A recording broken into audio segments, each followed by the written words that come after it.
இனி நாட்டுக்கோழி வாங்குனா எல்லாத்தையுமே கிரேவி பண்ணாதீங்க. பாதிய வறுவல் செஞ்சுட்டு மீதிய இதே மாதிரி தண்ணி குழம்பு வச்சுருங்க. வறுத்து அரைச்சு வில்லேஜ் ஸ்டைல்ல நாட்டுக்கோழி தண்ணி குழம்பு எப்படி செய்யலாம்னு பார்க்கலாமா? நான் 3/4 கிலோ நாட்டுக்கோழி எடுத்திருக்கேன். அதுக்கான அளவு தான் இது. 4 ஸ்பூன் கொத்தமல்லி, 8 காஞ்ச மிளகாய், 1 ஸ்பூன் நல்ல மிளகு, 1 ஸ்பூன் சீரகம், 1 ஸ்பூன் சோம்பு, 1 பட்டை, 2 கிராம்பு, 2 ஏலக்காய், 1 அன்னாசி பூ. இது எல்லாமே போட்டு நல்லா வறுத்து எடுக்கணும். 5 நிமிஷம் மீடியம் ஃப்ளேம்ல போட்டு வறுக்கும் போதே நல்ல கோல்டன் கலர் வந்துரும். இந்த ஸ்டேஜ்ல நம்ம இறக்கி ஆற வச்சிரலாம். இத ஒரு ஓரமா வச்சுட்டு அதே கடாயில 2 ஸ்பூன் நல்லெண்ணெய், 150 கிராம் சின்ன வெங்காயம், ஒரு கொத்து கருவேப்பிலை, ஒரு பெரிய சைஸ் தக்காளி இதெல்லாம் போட்டு நம்ம நல்லா வதக்க போறோம். இது கூடயுமே நம்ம தேங்காய் எல்லாம் சேர்த்து வறுத்து தான் அரைக்க போறோம். ஃபர்ஸ்ட் இது எல்லாமே சேர்த்து வதக்கலாம்.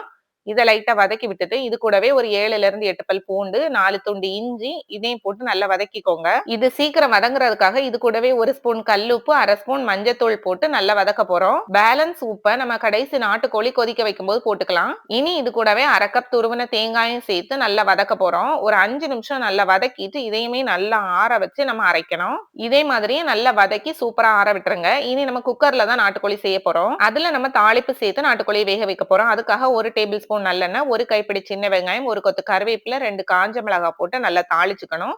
இனி இது கூடவே நம்ம கட் பண்ணி கிளீன் பண்ணி வச்சிருக்க நாட்டுக்கோழி எல்லாமே சேர்த்துக்கோங்க. நம்ம ஏற்கனவே 1 ஸ்பூன் கல்லுப்பு சேர்த்துட்டோம். இனி இது கூடவும் நம்ம பேலன்ஸ் இருக்க அந்த 1 ஸ்பூன் உப்பு, 1/4 டீஸ்பூன் மஞ்சள் தூள் போட போறோம். போட்டு இதையும் நல்லா பெரட்டி விட்டு வேக விட போறோம். குக்கர் விசில் போடுறதுக்கு முன்னாடி நம்ம இந்த எண்ணெயிலேயே நல்லா நாட்டுக்கோழியை வேக விடணும். நாட்டுக்கோழில இருந்து நிறையவே தண்ணி விட்டு வரும். அது கூடவே நம்ம வச்சிருக்க மசாலா எல்லாம் போட்டுட்டு தான் கடைசி குக்கர் விசில போட்டு வேக வைக்க போறோம். ஒரு 5 நிமிஷம் நல்லா வேக விடும் போதே சூப்பரா நாட்டுக்கோழில இருந்து தண்ணி விட்டு வந்துரும். எவ்வளவு தண்ணி விட்டு வந்திருக்கு பாருங்க.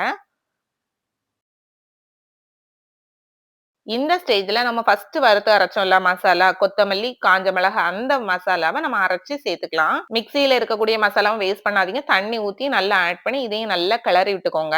இத ஒரு 2 நிமிஷம் கொதிக்க விடுங்க. அதுக்கப்புறமா நம்ம தேங்காய் வறுத்து வச்சிருக்கோம்ல அந்த மசாலையை நம்ம மிக்ஸியில நல்ல பேஸ்டா அரைச்சு இது கூட சேர்க்க போறோம். மிக்ஸியில பேலன்ஸ் இருக்க மசாலாவையும் நல்லா கழுவி இதே மாதிரி ஆட் பண்ணிக்கோங்க. இனி இந்த மசாலா எல்லாத்தையுமே நல்லா கிளறி மிக்ஸ் பண்ணி விட்டு இந்த மசாலா சிக்கன்ல நல்லா பிடிக்கிற அளவுக்கு நல்லா கொதிக்க விடுங்க. இது கூடவே தண்ணி எவ்வளவு தேவையோ நமக்கு குழம்புக்கு அந்த அளவுக்கு தண்ணி ஊத்திக்கலாம். ஏன்னா இது தண்ணி குழம்பு தானே. அதனால நமக்கு லிக்யூடா தான் இருக்கணும். அதனால தேவையான அளவு தண்ணி நிறையவே தாராளமா ஊத்தி நல்லா வேக விட போறோம். ஃபர்ஸ்ட் குக்கரை விசில் மூடுறதுக்கு முன்னாடி நல்லா கொதிக்க விட்டுருங்க. இனி குக்கரை க்ளோஸ் பண்ணி 5ல இருந்து 6 விசில் வச்சு எடுத்துடலாம் ஹை ஃப்ளேம்ல. பிரஷர் ரிலீஸ் ஆன அப்புறம் தான் நம்ம ஓபன் பண்ண போறோம். ஓபன் பண்ணி பார்க்கும்போது சூப்பரா எண்ணெய் பிரிஞ்சு வந்திருக்க நாட்டுக்கோழியில பாருங்க கலர்ஃபுல்லா சூப்பரான நாட்டுக்கோழி தண்ணி குழம்பு. குக்கரை ஓபன் பண்ணும் போதே கம கமன்னு வீடே மணக்கும். அவ்வளவு டேஸ்டா இருக்கும் இந்த தண்ணி குழம்பு. நீங்களும் இதே மாதிரி செஞ்சு ட்ரை பண்ணி பாருங்க. அப்படியே நம்ம சேனல்ல ஒரு சப்ஸ்கிரைப் பண்ணிக்கோங்க. தேங்க்ஸ் ஃபார் வாட்சிங்.